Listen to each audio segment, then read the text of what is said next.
صبح اس حال میں کی کہ اس کی فکر آخرت کی تھی کہ میرا آج کا دن آخرت کے خراب ہونے والے کسی کام میں نہ گزرے. صبح کرتے ہی وہ آخرت کی فکر میں لگا رہا اور اس کی رغبت آخرت کے کاموں کی طرف تھی. اٹھا پہلے میں نماز فجر کی پڑھ لوں, تلاوت کر لوں, درود شریف پڑھ لوں, اب اس میں لگا ہوا ہے. تو اگر اس کی رغبت ان چیزوں کے اندر ہے تو سرکار صلی اللہ علیہ وسلم. السلام علیکم ورحمۃ اللہ وبرکاتہ. امید ہے آپ سب خیرت سے ہوں گے. میں بھی الحمدللہ اللہ کا لاکھ لاکھ شکر احسان خیرت سے ہوں. آج انشاءاللہ جس پریپریشن میں آئے دوستوں بڑی امپورٹنٹ, بڑی بہترین, بڑی پیاری ویڈیو ہے یہ. اس ویڈیو کو اینڈ تک دیکھیے گا اور جتنا ہو سکے اس پہ عمل ضرور کریے گا. دوستوں ہر انسان رات کو سوتا ہے تو صبح اٹھتا ہے. تو صبح جب اٹھتا ہے تو وہ اس یاد میں اٹھیں کہ ہم کو آخرت کی فکر ہونی چاہیے کہ اب ہمارا جو میرا دن شروع ہوا ہے یہ آخرت کی فکر میں ہونا چاہیے. یعنی کہ دنیا کی جدوجہد تو کرے آدمی لیکن آخرت کی فکر ضرور کرے. اور جس شخص نے صبح اٹھا دنیا کی فکر کی کہ ہم کو کام کرنا ہے, ہم کو یہ کرنا ہے, ہم کو وہ کرنا ہے, ہم کو وہ کرنا ہے, تو سمجھیے اس کی دنیا بھی برباد اور اس کی آخرت بھی برباد. آج کا جو ہمارا ٹاپک ہے اسی ٹاپک پہ ویڈیو ہے کہ جب آدمی صبح سو کے اٹھتا ہے تو اسے کس چیز کی فکر ہونی چاہیے. سب سے اہم معاملہ ہے دنیا یا آخرت. سب سے پہلے دوستوں دنیا تو یہ وقتی ہے, آخرت میں ہمیشہ ہے دوستوں. تو اس کی آخرت کی فکر ہر انسان کو ہونا چاہیے. آئیے پہلے مولانا صاحب کا یہ پورا ویڈیو سنتے ہیں, پورا بیان سنتے ہیں اور اس پہ عمل ضرور کریے گا, ویڈیو کو شیئر ضرور کریے گا. تو چلیے بنا دیر پہلے ویڈیو اسٹارٹ کرتے ہیں, پھر انشاءاللہ بات کرتے ہیں. آقا کریم صلی اللہ علیہ وسلم کے ارشاد کا مفہوم ہے کہ جس نے صبح اس حال میں کی کہ دنیا کا غم اس کے سر پر رہا, وہ اس کی آخرت خراب ہوئی. اور وہ دنیا کے غم کی وجہ سے آخرت سے جو غفلت اس نے برتی تو نہ دنیا اسے ہاتھ آتی ہے اور نہ اس کی آخرت سنورتی ہے. ارے بندے تیرے لیے تو وہی اللہ عز و جل نے جو تیرے لیے وہی ہے جو اللہ عز و جل نے مقدر کر رکھا ہے, تجھے تو تیرے حساب کی دنیا مل کر کے ہی رہے گی.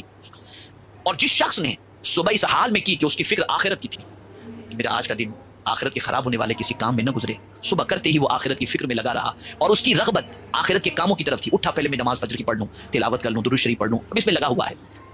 تو اگر اس کی رغبت ان چیزوں کے اندر ہے تو سرکار صلی اللہ علیہ وسلم کے ارشاد کا مفہوم ہے کہ اس کی آخرت بھی سنور گئی اور جس چیز کی طرف رغبت نہیں تھی اس کو اللہ نے اس کی طرف راغب کر دیا.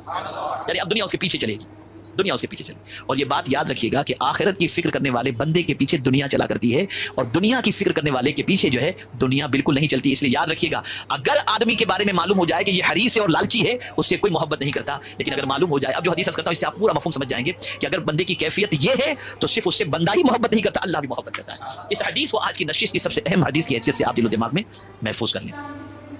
حضرت سعد بن ابی وقاص رضی اللہ تعالی عنہ نے فرمایا میں نے حضور نبی اکرم صلی اللہ علیہ وسلم کو فرماتے ہوئے سنا. حضرت سعد بن ابی وقاص کون ہیں؟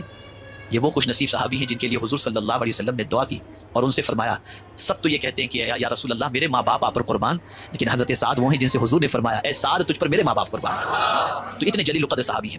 تو حضرت سعد بن ابی وقاص رضی اللہ تعالی عنہ نے فرمایا میں نے حضور نبی اکرم صلی اللہ علیہ وسلم کو فرماتے ہوئے سنا کہ حضور صلی اللہ علیہ وسلم نے فرمایا اللہ اپنے اس بندے سے محبت رکھتا ہے. میں تو جب یہ لفظ محبت اور اس کی نسبت اللہ کی طرف ہوتی ہے تو اندر سے کچھ فیلنگ شروع ہوتی ہے.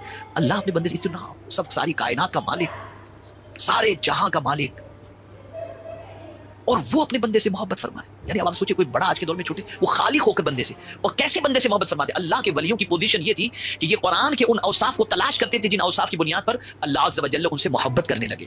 اور قرآن میں بے شمار مقامات پر موجود ہے کہ کن صفت والوں سے اللہ محبت فرماتا ہے. ان اللہ یحب التوابین و یحب المتطہرین, یہ قرآن مقدس کے اندر اس طریقے سے موجود ہے. تو اب حضور صلی اللہ علیہ وسلم فرماتے ہیں اللہ تعالیٰ اپنے اس بندے سے محبت فرماتا ہے جو متقی ہو. کون ہو؟ اب ہم سوچیں کہ ایسا کریں گے تو دنیا محبت کرے گی, فکر چھوڑ دو.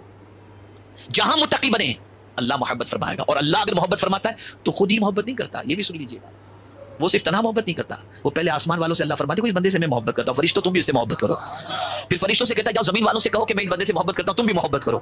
تو اللہ جب کسی بندے سے محبت کرتا ہے تو مخلوق کو اس کی محبت کی طرف مائل کر دیتا ہے. اور مخلوق میں صرف انسان فرشتے ہی نہیں, زمین بھی محبت کرتی ہے, آسمان بھی محبت کرتا ہے, چرند و پرند بھی محبت کرتے ہیں. تو اللہ کن بندوں سے محبت فرماتا ہے؟ متقی. اب دوسری مستغنی, بے نیاز, کسی سے بھی ملو کوئی لالچ نہیں, بے نیاز ہے.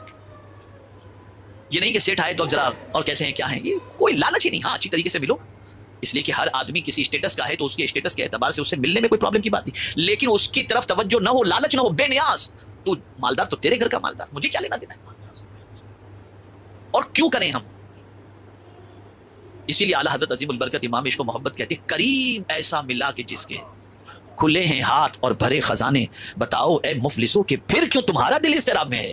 ہمارے آقا ہیں، بس اللہ سے یہ دعا کیا کرو، اسی لیے حدیث شریف میں یہ دعا موجود ہے، اللہم اغننا بفضلک عمن سواک، اپنے فضل سے میرے مولا تو ہمیں بے نیاز کر دے تیرے علاوہ سے، یہ دعا ہونی چاہیے۔ تو مستغنی یعنی بے نیاز ہے، کسی سے کوئی لالچ نہیں، کوئی آرزو نہیں، کوئی تمنا نہیں۔ اور میں یہ آپ کو کہہ دوں، آپ مخلوق سے تمنا اور آرزوؤں کو ہٹا کر ذرا خالق سے تمنا کر کے دیکھو، پھر وہ کس طرح سے آرزو پوری کرتا ہے آپ دیکھیں۔ اور تیسری چیز، گوشہ نشی ہو، یعنی اسے شہرت سے محبت نہ ہو، یار میرا نام ہو جائے، یہ ہو وہ ہو، یہ اس کے دل میں نہ ہو، وہ بھلا اپنے رب کی یاد، اس لیے کہ قرآن کہتا ہے وَاذْكُرِ اسْمَ رَبِّكَ وَتَبَتَّلْ إِلَيْهِ تَبْتِيلًا، سب سے کٹ کر اس کے ذکر کے اندر، اس کے نام کے ذکر کے اندر، تمہارے رب کے ذکر کے اندر تم مصروف ہو جاؤ، اس کا ذکر کرو سب سے کٹ کر۔ خاتون جنت کو بطول اسی لیے کہا جاتا ہے، وہ سب سے کٹ کر اللہ کی یاد میں لگی رہتی تھی۔ تو یہ حدیث شریف متقی اور مستغنی اور گوشہ نشی سے اللہ عز و جل محبت فرماتا ہے۔ تو دوستوں، یہ تمام ایکشن جو آپ نے دیکھا، کتنی بہترین اور اچھی بات بتائی ہے مولانا صاحب نے کہ سب سے پہلی بات ہے آخرت۔ آخرت کی جس انسان کو فکر ہوگی، چاہے وہ لیٹتے سوتے بیٹھتے اٹھتے، اس کو صرف آخرت کی فکر ہوگی۔ دنیا کی فکر تو یہ وقتی فکر ہے، لیکن اہم معاملہ جو ہے وہ ہے آخرت کا۔ تو ہم سب کو چاہیے اپنی آخرت کو سنواریں، نہ کہ دنیا تو یہ وقتی ہے، جو دنیا کی ضروریات ہیں، جو بھی آپ کی ضرورت ہے اسے پورا کریے انشاءاللہ۔ میں چاہتا ہوں دنیا بھی سنواریے اور آخرت سب سے پہلے نمبر پہ رکھیے۔ آخرت کی فکر ہونی چاہیے، اور آخرت کی فکر کے لیے آپ کو تمام سارے اچھے کام کرنے ہوں گے جس سے اللہ راضی ہوگا دوستوں۔ اور دنیا میں جو بھی ہم آئے ہیں صرف اپنی آخرت سدھارنے کے لیے ہی آئے ہیں، اللہ نے ہم کو بھیجا ہے اپنی عبادت کے لیے۔ تو عبادت کریں گے، اللہ کو راضی کریں گے تو انشاءاللہ آخرت ضرور سنوے گی۔ تو امید ہے آپ کو ہماری ویڈیو اچھی لگی ہوگی۔ ویڈیو اچھی لگی تو اس کو شیئر کریے گا۔ ملیں گے انشاءاللہ آپ سے نیکسٹ ویڈیو میں، تب تک کے لیے السلام علیکم ورحمۃ اللہ وبرکاتہ۔